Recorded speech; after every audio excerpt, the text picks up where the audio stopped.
Cody Conner and Jace Peters from Omaha Spine and Sport. We're at CrossFit Nerve right now, going through 17.2. The workout consists of a 50-foot walking lunge, 16 toe-to bars, and 8 power cleans, dumbbell power cleans. 2 rounds of that. It's a 12-minute AMRAP. Then you'll go 2 rounds of a 50-foot walking lunge. 16 muscle-ups. If you're doing scaled, you're doing pull-ups, chin over bar, and then 8 more power cleans that way. So alternating back 2 rounds of the toe to bar, 2 rounds of the muscle-up, as many rounds as possible in 12 minutes. We've had a few members do the workout thus far this morning. Couple of concerns is coming way too fast out of the gate, going way too hard. It's a very paced out workout. It's a very skill oriented workout. So pacing early, making sure you're breaking up those sets into small little increments there. And then making sure you're doing efficient movement. On your lunges, you're not overstepping. On the toes to bar, you're being as efficient as possible with the hamstrings. Different things like that I've seen a ton of. So making sure you're hitting those points, that's going to get that score a little bit higher, a couple more reps further into the workout. So I'll turn it over to Jace. We're going to kind of give you some warm-ups. Yeah, so some stuff that we really want to address, thinking about the lunge, that's kind of the first workout out of the gate, is we want to think about our pelvic positioning. We always want to maintain the rib cage over pelvis. It's going to minimize the movement in the low back. It's going to keep you really strong and stable through here. So then, the lunge is meant to be a leg workout, not a back workout. So I'm going to have Cody kind of pop over here, just get into that lunge position. So what we want to think about is if your pelvis is a bucket of water, you want that water to stay in it. You don't want it too far out and you don't want it back.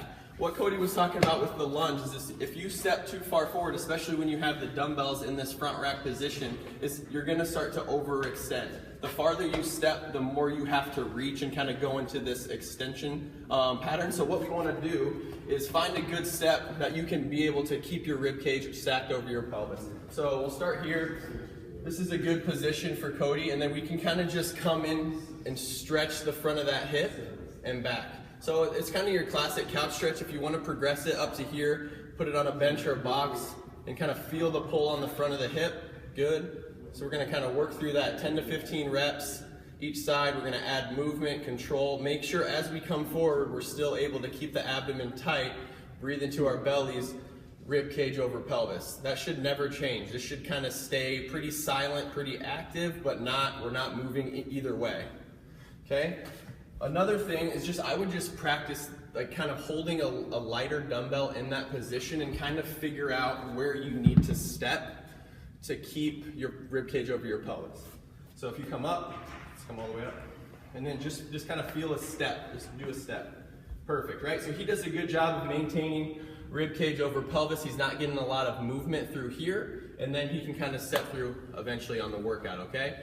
Another concern with this workout is obviously the amount of gripping the shoulder stuff. So we're gonna pop over here, just kind of grab a PVC pipe.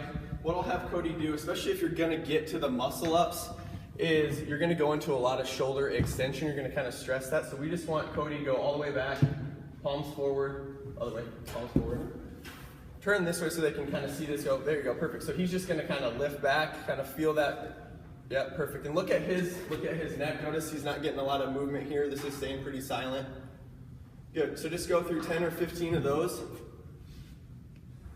We're kind of working the shoulder extension, working if we're gonna get to that muscle up, and even when you're gonna do some of the toes to bar or some of the kipping, you're gonna go into shoulder extension. So we wanna actively warm up those tissues in the front of the shoulder. Good, so then we'll kind of hop on the bar and just go through a little bit of a progression. We'll get Cody warmed up. We're not gonna hang out here too long because we don't wanna make this more about grip strength in the warm up.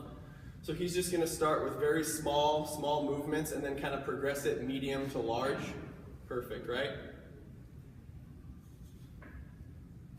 And then just let's talk about the toes to bar and some of the dumbbell power cleans. So when you do the toes to bar, it should be mostly hip flexion rather than lumbar spine flexion. Obviously those movements are coupled, so you're gonna get some amount of rounding in the low back.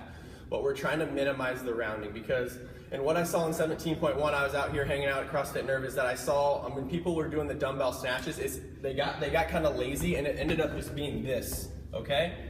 Really get that butt down, especially when you're doing the dumbbell power cleans. Get that butt down and then here. Okay, so you only have to touch one, is that correct? Yep, one so you head don't up. have to go all the way down. That's going to make it a little bit easier. So if you kind of angle the dumbbells like this, you're not going to have to descend as far, so you can go here and then up. Okay, so I think that's a really good tip. I really want you to practice kind of figuring out how wide you need to go with your stance to be able to get your butt down rather than just rounding at the low back. That's a big thing. I'm a chiropractor. I want to kind of minimize a lot of lumbar flexion in that area. Anything to add? Like we kind of went through the TOSA bar, mostly hip flexion, rib cage over pelvis on the lunge. Don't get lazy on the dumbbell power cleans. Kind of get the butt down here rather than here where you're rounded. The biggest thing, keep your breathing.